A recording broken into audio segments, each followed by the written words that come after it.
Hello students, welcome to Vidya Institute.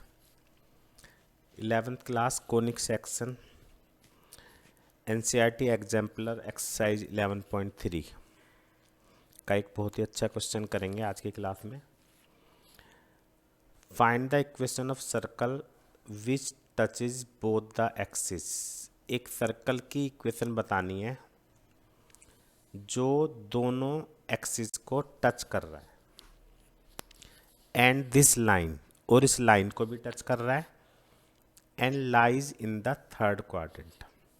एक circle find करना है हमें ऐसा जो थर्ड क्वाड्रेंट में है.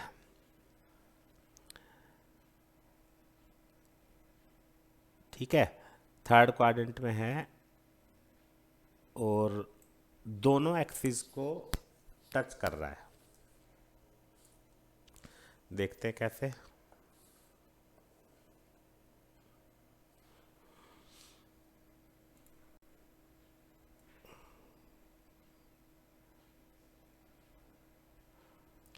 थर्ड क्वाड्रेंट में दोनों एक्सिस को टच कर रहा है.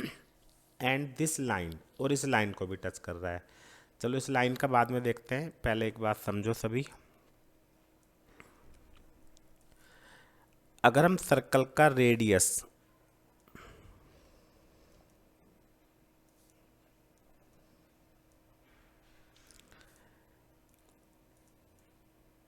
ए यूनिट ले लेते हैं, ए या आर कुछ भी ले सकते हैं. रेडियस कितना हो गया? A unit. तो अगर हम ये यहाँ पे ऐसे कंप्लीट करें, 10th क्लास में आप सब पढ़ चुके हो.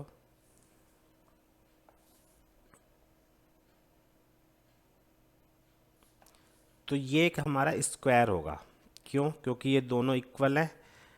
ये मैं अच्छे से समझा रहा हूँ आपको. रेडियस और ये भी इक्वल है, टेंजेंट फ्रॉम एक्सटर्नल पॉइंट, और ये एंगल 90 है. Radius and tangent perpendicular to each other. तो अगर ये आर है, ए है और ये ए है, तो ये भी ए होगा. तो इसका मतलब जो सेंटर है क्या हो गया? बिकॉज सर्कल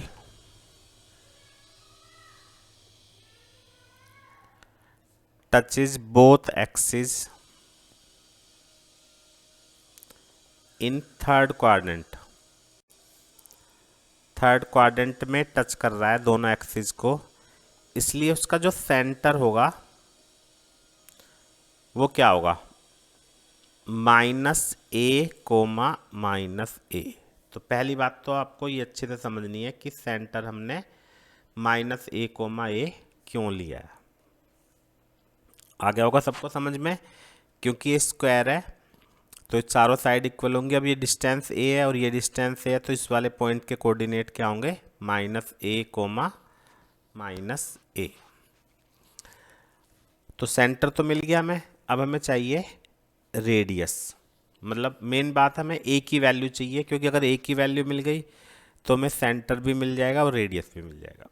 तो अब आगे हम इस बात का यूज करते हैं कि ये जो लाइन है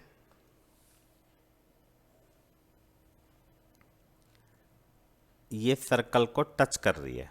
कौन सी लाइन? जिसकी इक्वेशन क्या है?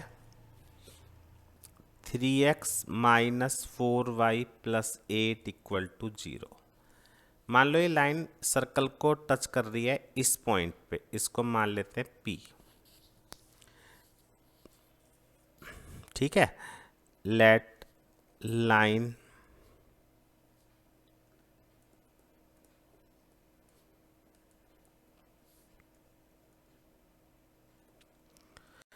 touches the circle at P point. ठीक है. तो इसका मतलब OP कितना हो गया? OP कितना है? रेडियस एक इक्वल हो गया. और हमें ये फॉर्मूला पता है कि किसी पॉइंट से किसी लाइन की अगर डिस्टेंस निकालनी होती है, मैं यहाँ पे लिख रहा हूँ अच्छे से, तो उसका फॉर्मूला क्या होता है? ये वाली डिस्टेंस का मोड में इस वाले पॉइंट को हम इसके अंदर सब्स्टिट्यूट कर देते हैं।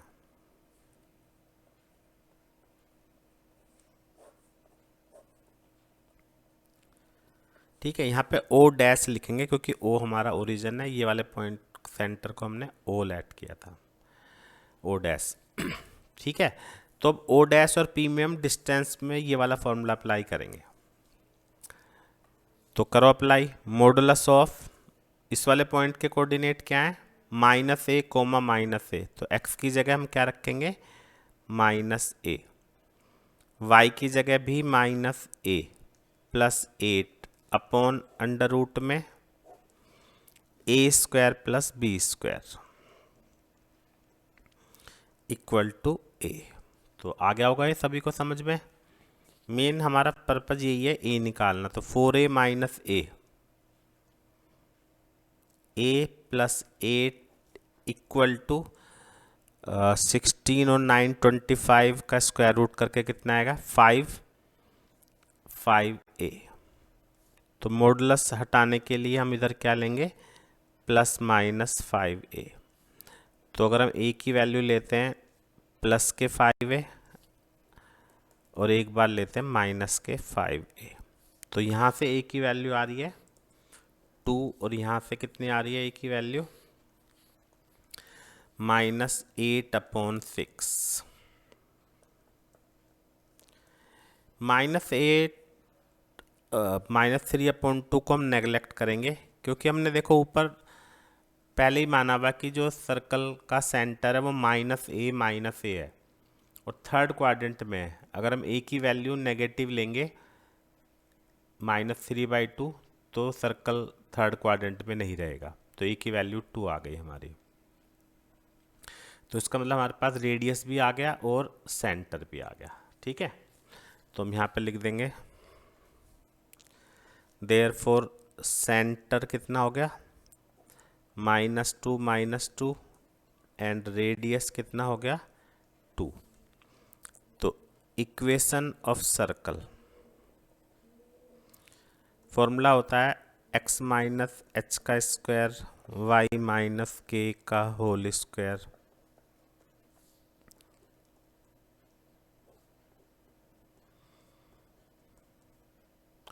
तो a की वैल्यू कितनी निकाली थी हमने यहाँ पे, 2। तो a की जगह 2 पुट कर देते हैं क्योंकि सेंटर रेडियस हमारा यही है। अच्छा, सेंटर रेडियस हो गया -2, तो यहाँ पे +2 आएगा और यहाँ पे 2 का स्क्वायर। तो होल स्क्वायर खोल के आंसर निकाल देते हैं।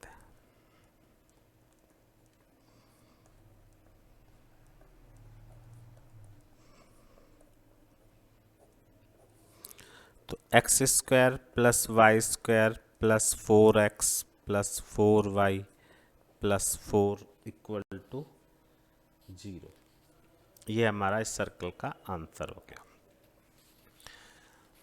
ठीक है, तो ये सर्कल जो हमारा था थर्ड क्वाड्रेंट में था। इसी तरह से क्वेश्चन में वो फर्स्ट क्वाड्रेंट या सेकंड क्वाड्रेंट या फोर्थ क्वाड्रेंट कुछ भी दे सकता है। तो काफ़ी इंपॉर्टेंट क्वेश्चन है। तो उम्मीद है सभी को समझ में आ गया होगा। Thank you very much.